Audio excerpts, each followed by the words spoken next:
ایک محتاط اندازے کے مطابق ان دونوں کے جسموں میں کسی پوری طرح بھرے ہوئے ریوالور کو خالی کر دیا گیا تھا۔ دونوں کے ابدان کے بالائی حصے خون میں نہائے ہوئے تھے۔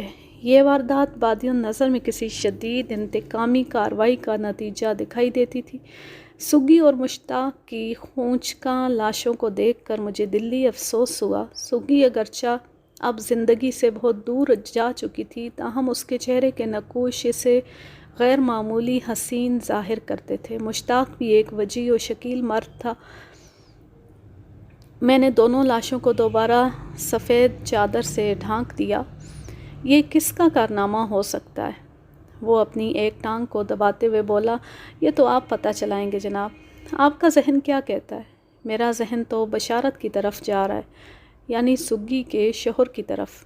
وہ دوبارہ اپنی ٹانگ کو مسلتے ہوئے بولا۔ ایسی غیرت مندی کی کارروائی کوئی شوہر ہی کر سکتا ہے ملک صاحب۔ کیا بشارت سے اس بارے میں کوئی پوچھ گچھ کی گئی ہے؟ میں نے اس کی طرف بندہ دوڑایا تھا لیکن وہ گھر پر نہیں ملا۔ اس کا مطلب ہے بشارت کو ابھی تک اس واقعے کی اطلاع نہیں ملی۔ چودھری نے کہا، ملک صاحب اگر میرا ذہن صحیح خطوط پر سوچ رہا ہے تو پھر عین ممکن ہے بشارت خود ہی کہیں ادھر ادھر ہو گیا ہو۔ چودھری نے منی خیز انداز میں بات مکمل کی تو مجھے یہ سمجھنے میں کوئی دشواری پیش نہ آئی کہ وہ بشارت کو سگی اور مشتاق کا قاتل سمجھ رہا تھا۔ میں نے اس کی آنکھوں میں دیکھتے ہوئے سوال کیا، چودھری صاحب آپ اس واردات کے بارے میں کیا جانتے ہیں؟ کچھ زیادہ نہیں۔ اس کا ہاتھ ایک مرتبہ پھر دائیں ٹانگ کی طرف چلا گیا۔ کیا آپ کی ٹانگ کے ساتھ کوئی مسئلہ ہے؟ ہاں، پچھلے دنوں سے یہ مسئلہ شروع ہوا ہے۔ حکیم اسے عرق النساء کہتا ہے۔ پتہ نہیں کس کمبخت کار مجھے تکلیف پہنچانے اس ٹانگ میں آ بیٹھا ہے۔ اس نے جملہ ادھورا چھوڑ کر خجالت آمیز نظر سے مجھے دیکھا۔ میں نے اس کے عامیانہ بیان پر کوئی تبصرہ نہ کیا اور اپنی بات کو آگے بڑھاتے ہوئے بیزاری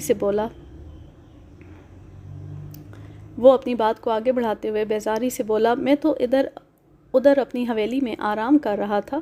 مراد گھبرایا ہوا میرے پاس آیا اور بتایا کہ ڈیرے پر کسی نے مشتاق اور سگی کو قتل کر دیا ہے۔ میں حویلی سے ڈیرے پر آیا اور ان دونوں کی لاشوں کو خون میں لت پت پڑے دیکھ کر پلک جھپکتے میں سمجھ گیا کہ وہ کس ڈرامے کا کردار بنے ہوئے تھے۔ میں نے ہی مراد کو حکم دیا کہ وہ لاشوں کو چادر سے ڈھک دے۔ اس کے بعد میں نے اپنے ایک بندے کو بشارت کی طرف دوڑایا۔ وہ گھر میں نہ ملا اور نہ ہی کھیتوں میں کہیں نظر آیا۔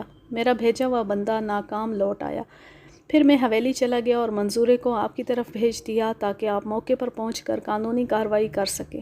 اور ہاں، مشتاق کی بیوی کو بھی اطلاع دے دی گئی ہے۔ اس نے اپنے گھر میں رونا پیٹنا ڈال رکھا ہے۔ وہ ایک مرتبہ یہاں سے بھی ہو کر گئی ہے لیکن میری ہدایت کے مطابق مراد نے اسے کمرے میں نہیں گھسنے دیا۔ آپ ہی بتائیں ملک صاحب، ایک بیوی کا اپنے شوہر کو اس حالت میں دیکھنا کیا مناسب ہے؟ قطعی مناسب نہیں۔ بلقیس مراد سے بحث و تکرار کرتی رہی لیکن وہ میری تائید کے مطابق ایک ہی بات پر ڈٹا رہا کہ پہلے پولیس اپنی ضروری کارروائی کرے گی، پھر کسی کو لاشوں تک جانے دیا جائے گا۔ میں اس سے زیادہ اور کیا کر سکتا تھا؟ آپ نے جتنا کیا یہ بھی کافی ہے۔ کیا مراد نامی وہ بندہ باہر موجود ہے؟ نہیں جناب، وہ اس وقت ادھر گاؤں میں ہے۔ ملک صاحب آپ وقوعے کی کارروائی سے فارغ ہو کر میری حویلی میں آ جائے، باقی باتیں وہیں ہوں گی۔ میں عرق النساء کی وجہ سے بہت پریشان ہوں، اس لیے مجھے اجازت دیں، میں حویلی میں جا کر آرام کروں گا۔ ٹھیک ہے چودھری صاحب، آپ جائیں۔ چودھری ڈیرے سے رخصت ہوا تو میں اپنے کام میں مصروف ہو گیا۔ ساجد کو میں نے کمرے کے دروازے پر متعین کر دیا تاکہ میری اجازت کے بغیر کوئی اس کمرے میں داخل نہ ہو۔ باہر موجود 8-9 افراد اندر آنے اور لاشوں کا نظارہ کرنے کے لیے بے چین تھے۔ اس بے چینی کو میں بخوبی سمجھ رہا تھا۔ وہ اپنے فطری تجسس سے مجبور تھے اور پھر واردات کی نوعیت ایسی تھی جو ان کی اشتیاق کو بڑھانے کا باعث تھی۔ تاہم میں نے انہیں ڈیرے کے صحن تک محدود کر دیا۔ لاشوں کا میں تفصیلی معائنہ کر چکا تھا، لہٰذا پہلی فرصت میں انہیں ضلعی اسپتال پہنچانے کا فیصلہ کر لیا۔ مشتاق اور سگی کی لاشیں اگر جائے وقوعہ سے ہٹ جاتی تو وہاں موجود لوگوں کی بے چینی اور تجسس کو بھی قرار آ جاتا۔ وہ صبر کر کے بیٹھ جاتے۔ سرکاری ہسپتال کے آپریشن تھیٹر تک ان کی رسائی ممکن نہیں تھی۔ جو شے رسائی میں نہ ہو اس پر صبر آ ہی جاتا ہے۔ میں نے کانسٹیبل ساجد کو بھی لاشوں کے ساتھ ہی اسپتال بھیج دیا۔ ساجد ایک ذہین اور معاملہ فہم اہلکار تھا۔ اس کی پولیس سروس کا عرصہ چند سال پر محیط تھا، لیکن مجھے اس سے بڑی امیدیں تھیں۔ مجھے یقین تھا وہ آگے جا کر بہت ترقی کرے گا۔ برسبیل تذکرہ بعد میں ساجد تھانہ انچارج بننے میں کامیاب ہو گیا تھا۔ میں اس کمرے کا تفصیلی جائزہ لینے لگا۔ وہ 12 ضرب 15 فٹ کا ایک عام سا نیچی چھت والا کمرہ تھا، جس میں دروازے کے علاوہ 2 پٹ والی ایک کھڑکی بھی موجود تھی۔ مذکورہ کھڑکی کمرے کی عقبی جانب کھلتی تھی۔ میں نے کھڑکی کے پٹ کھول کر باہر کا جائزہ لیا۔ کمرے کی عقبی سمت دور دور تک کھیتوں کا سلسلہ نظر آتا تھا۔ ڈیرے سے چند گز کے فاصلے پر ایک نہر گزرتی تھی جو بل کھاتی ہوئی شمال کی سمت چلی جاتی تھی۔ میں چند لمحات تک وہ قدرتی اور فطری منظر دیکھتا رہا، پھر کھڑکی کو بند کر دیا۔ مذکورہ کھڑکی کا سائز 3 ضرب 5 فٹ رہا ہوگا اور اس میں کسی قسم کی آہنی، سلاخیں یا جالی وغیرہ نصب نہیں تھی۔ اس کمرے کے مزید جائزے میں مجھے صرف 10 منٹ لگے۔ جس چارپائی پر سے مشتاق اور سگی کی لاشیں اٹھائی گئی تھیں، اس پر کوئی بستر بچھا ہوا نہیں تھا، لہٰذا وہ چارپائی بھی جا بجا خون آلود ہو چکی تھی۔ حتیٰ کہ کمرے کا کچا فرش بھی چارپائی کے نیچے سے خون آلود تھا، تاہم وہاں گرنے والا خون جم کر خشک ہو گیا تھا۔ آلۂ قتل کا کہیں نام و نشان نہ ملا۔ اس کمرے سے اور بھی کوئی ایسی چیز دستیاب نہ ہوئی جو اس واردات پر روشنی ڈال سکتی۔ میں اس کمرے میں ضروری کارروائی کے بعد باہر نکل آیا اور دروازے کو بند کر کے کنڈی لگانے کے بعد دوسرے کمروں کی جانب بڑھ گیا۔ صحن میں موجود لوگوں کے چہروں سے تجسس جھلک رہا تھا۔ ان کی آنکھوں میں سنسنی آمیز سوالات تھے۔ میں نے ان پر ایک تنقیدی نگاہ ڈالی اور ایک پکی عمر کے شخص کو اشارے سے اپنے پاس بلایا۔ وہ مجھے ایک سمجھدار اور بردبار آدمی لگا تھا اور اسی معقولیت کے باعث میں نے اس کا انتخاب بھی کیا تھا۔ وہ میرے پاس آیا تو میں نے کہا، چاچا تمہارا نام کیا ہے؟ رحمت علی۔ رحمت علی، تم پر اللہ کی رحمت ہو۔ کیا تم بھی موزہ ٹبی ہی میں رہتے ہو؟ جی سرکار۔ کرتے کیا ہو؟ اولاد جوان ہو گئی ہے، اب وہی سب کچھ کرتے ہیں۔ میرے بیٹے کہتے ہیں، ابا آرام کرو اور خوب گھومو پھرو، کام ہم کریں گے۔ خوش قسمت ہو چاچا، ایسی فرما بردار اور صالح اولاد تو کسی کسی کے نصیب میں آتی ہے۔ بس جی، اللہ کا کرم ہے۔ بزرگوں نے اولاد کے سلسلے میں ایک ہی ٹوٹکا بتایا تھا، اس ٹوٹکے پر عمل کیا ہے اور نتیجہ 100% پایا ہے۔ چاچا وہ ٹوٹکا مجھے بھی بتا دو۔ کیا آپ بھی بچوں والے ہیں؟ شادی تو، میں نے نفی میں گردن ہلا دی، شادی تو ہو گئی ہے نا۔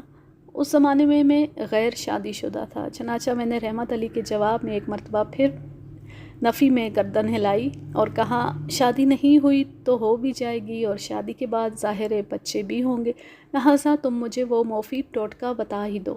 اگر سمجھ میں آ گیا تو نیک اور صالح اولاد پیدا کرنے کے لیے اس پر عمل بھی کروں گا۔ وہ ٹوٹکا اتنا سادہ اور آسان ہے کہ سب کی سمجھ میں نہیں آتا۔ وہ عجیب سے لہجے میں بولا، اور آپ کے سامنے زبان کھولتے ہوئے مجھے ڈر بھی لگ رہا ہے۔ رحمت علی بہت گہرا شخص تھا۔ ہمیں دھیمے لہجے میں باتیں کرتے دیکھ کر وہاں موجود دیگر افراد بڑی بے عقلی کا شکار نظر آ رہے تھے، لہٰذا میں نے اس مشکل کا حل نکالتے ہوئے رحمت علی سے کہا، چاچا رحمت، تم میرے ساتھ آؤ۔ پھر میں نے دوسرے کمرے کی سمت قدم بڑھا دیے۔ رحمت بھی میری تقلید کرتے ہوئے اس کمرے کے اندر پہنچ گیا۔ اس کمرے میں مختلف نوعیت اور استعمال کے زرعی آلات کے علاوہ ناکارہ سامان بھرا ہوا تھا۔ میں نے کمرے کا معائنہ اور آلۂ قتل کی تلاش جاری رکھتے ہوئے رحمت علی سے پوچھا، چاچا بڑی عجیب بات کی ہے تم نے۔ جب وہ ٹوٹکا اتنا سادہ ہے تو پھر لوگوں کی سمجھ میں کیوں نہیں آتا؟ اور سب سے پہلے تم مجھے یہ بتاؤ گے کہ میرے سامنے زبان کھولتے ہوئے تم خوفزدہ کیوں ہو؟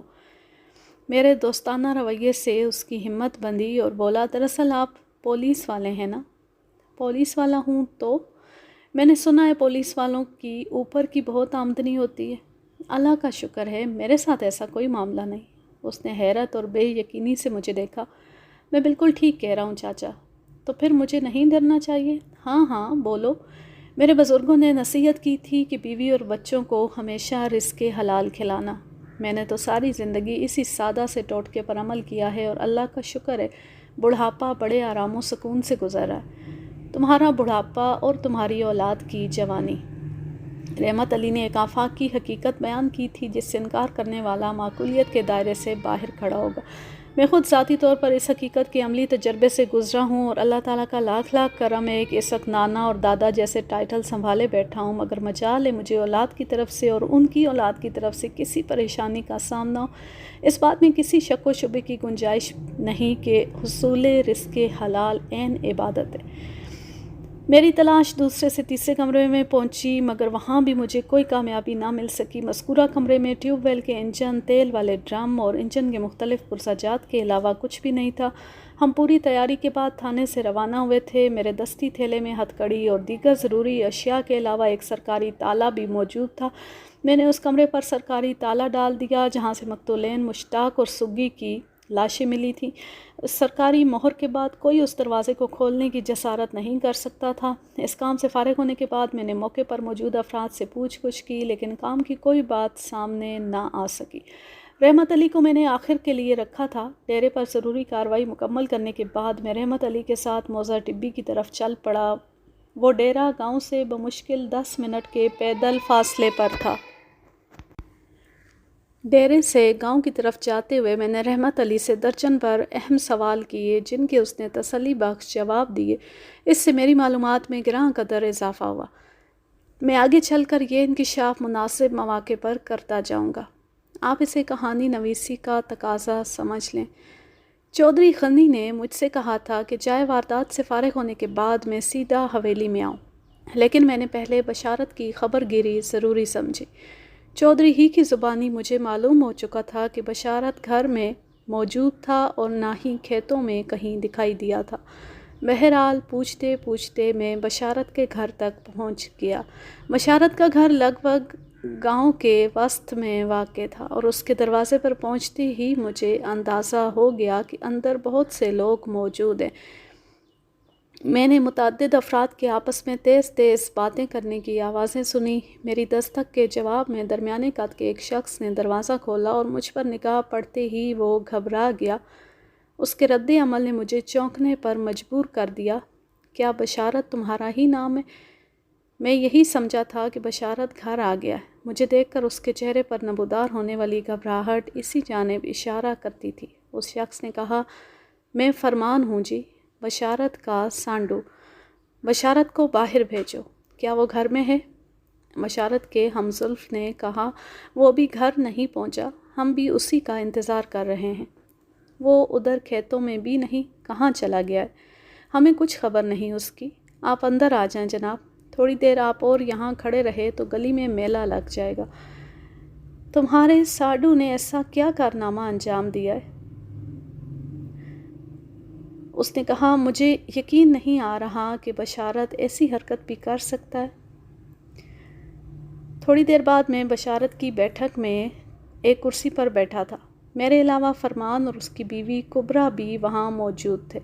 اپنے 3 بچوں کو انہوں نے گھر کے اندرونی حصے تک محدود کر دیا تھا۔ میری آمد سے قبل اس گھر کے اندر جو پاس پڑوس والے جمع تھے، فرمان نے انہیں رخصت کر دیا۔ میرا نام ملک صفدر حیات ہے۔ میں قصبہ نجیب آباد کا تھانہ انچارج ہوں۔ آپ لوگوں کا گاؤں موزہ ٹبی میرے تھانے کی حدود میں آتا ہے۔ فرمان نے بڑے سنجیدہ انداز میں اپنے سر کو اسواتی جنبش دی، لیکن منہ سے کچھ نہ بولا۔ مگر اس کی بیوی کبرا خاموش نہ رہ سکی۔ وہ احتجاجی لہجے میں بولی، تھانے دار صاحب، آپ نے قانونی کارروائی میں اتنی جلدی کیوں کی؟ کم از کم بشارت کے آنے کا تو انتظار کر لیتے۔ لاشیں تو بعد میں بھی ہسپتال بھجوائی جا سکتی تھی۔ میں تو اپنی بہن کا منہ بھی نہیں دیکھ سکی۔ بے وقوفی کی باتیں نہ کر کبرا، فرمان نے بڑے نرم انداز سے اسے سرزنش کی۔ کوئی شرم و حیا ہے کہ نہیں؟ اس حالت میں تم سگی کا منہ دیکھ کر کیا کرتی؟ ان کی باتوں سے مجھے اندازہ ہوا کہ وہ حالات کی نزاکت سے پوری طرح آگاہ تھے۔ میں کبرا کے دکھ کو سمجھ رہا تھا۔ کچھ بھی تھا، بہرحال سغرا عرف سگی اس کی چھوٹی بہن تھی جو اب اس دنیا میں باقی نہیں رہی تھی۔ یہ ایسا واقعہ ہے کہ مقتولین کی لاشوں کو زیادہ دیر تک جائے واردات پر رکھ کر تماشا نہیں بنایا جا سکتا تھا۔ اوپر سے شدید گرمی کا موسم بھی اس بات کی اجازت نہیں دیتا۔ بہرحال فکر نہ کرو، پوسٹ مارٹم کے بعد مقتولین کی لاشیں ان کے ورثاء کے حوالے کر دی جائیں گی۔ پھر تدفین سے پہلے تم جی بھر کر اپنی بہن کا منہ دیکھ لینا۔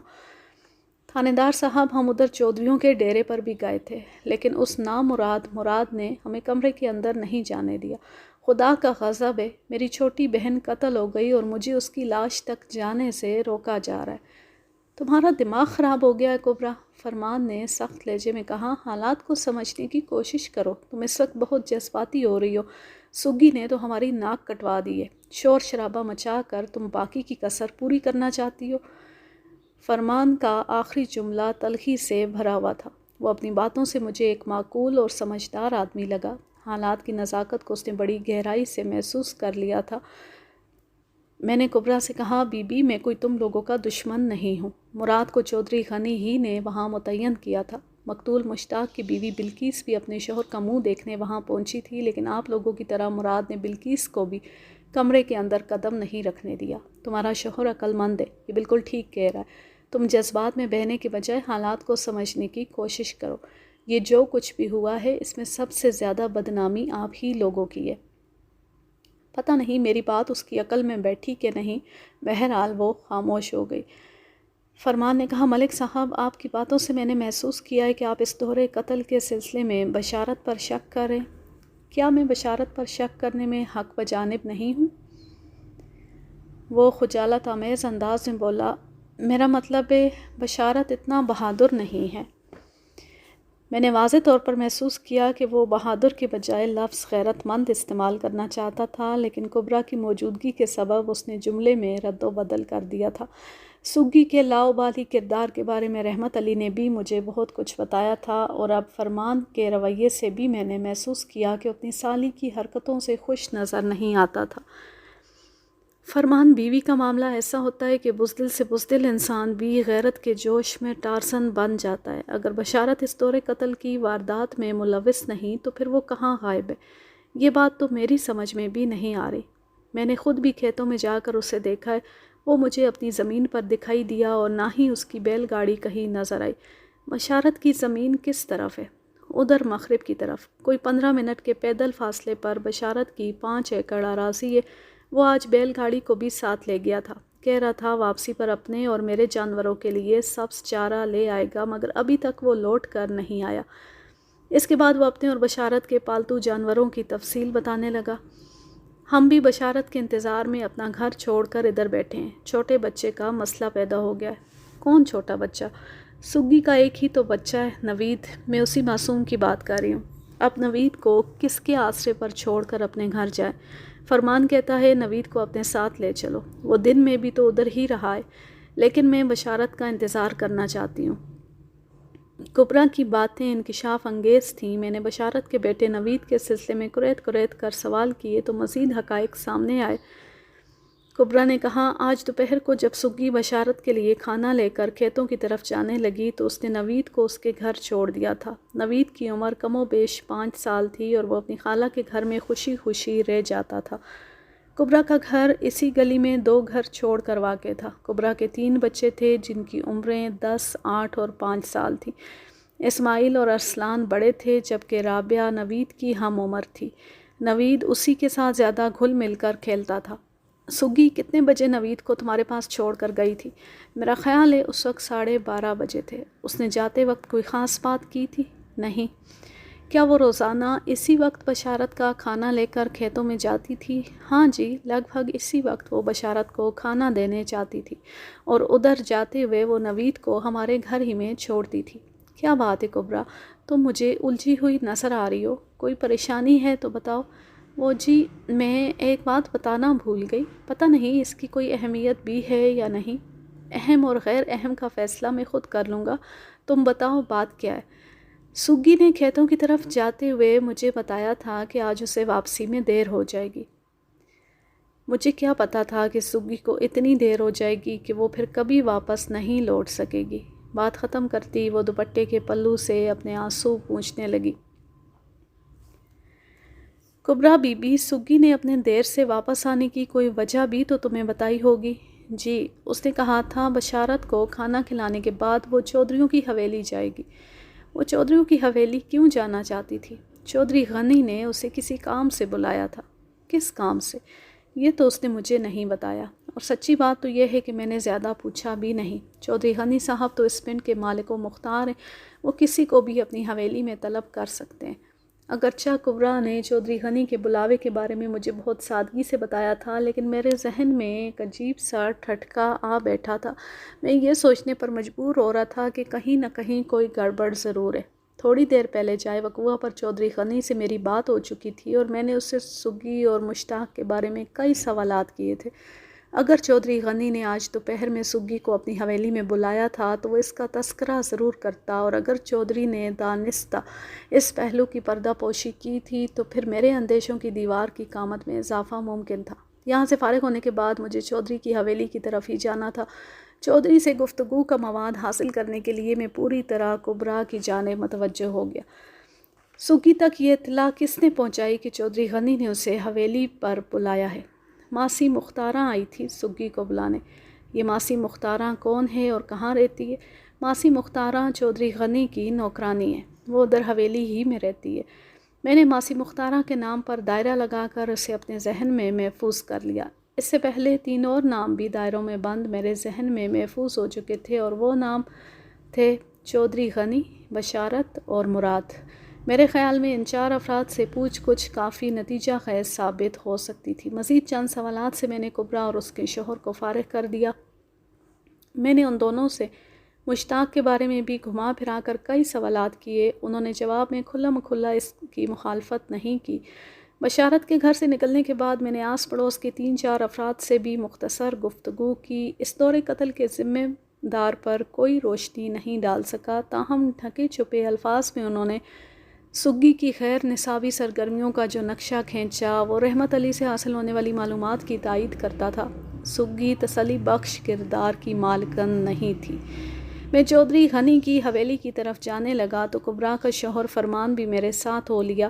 اسی وقت ایک گورا چٹا معصوم سا بچہ دروازے میں نمودار ہوا اور فرمان کی طرف دیکھتے ہوئے بولا، خالو، میری اماں اور ابا کب آئیں گے؟ مجھے یہ سمجھنے میں ذرا بھی دقت محسوس نہ ہوئی کہ وہ بشارت کا بیٹا نوید تھا۔ میں نے اس بچے کی عمر کا اندازہ 5 اور 6 سال کے درمیان قائم کیا۔ اس کے مختصر اور سادہ سے سوال میں دنیا جہاں کی تشویش رچی ہوئی تھی۔ اس معصوم صورت کو دیکھ کر میرا دل کٹنے لگا۔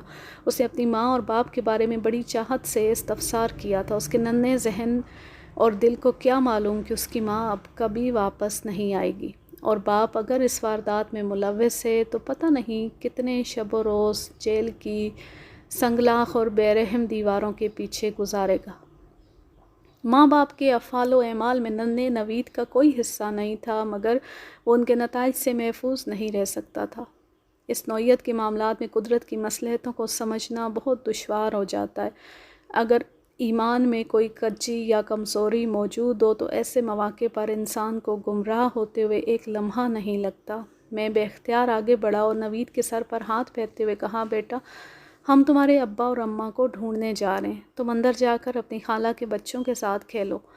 میں اس موقع پر اس سے زیادہ اسے اور کیا تسلی دے سکتا تھا۔ اس نے غور سے مجھے دیکھا اور سنجیدگی سے کہا، اماں ابا کہاں گم ہو گئے؟ ہم پتہ چلانے کی کوشش کر رہے ہیں۔ آپ پولیس ہیں؟ جی بیٹا، میں پولیس ہوں۔ مجھے تو آپ سے بالکل ڈر نہیں لگ رہا، آپ تو بہت اچھے ہیں۔ لوگ پولیس سے کیوں ڈرتے ہیں؟ لوگ پاگل ہیں۔ اس سے پہلے کہ وہ مزید کوئی سوال کرتا، میں نے اسے سخت لہجے میں کہا،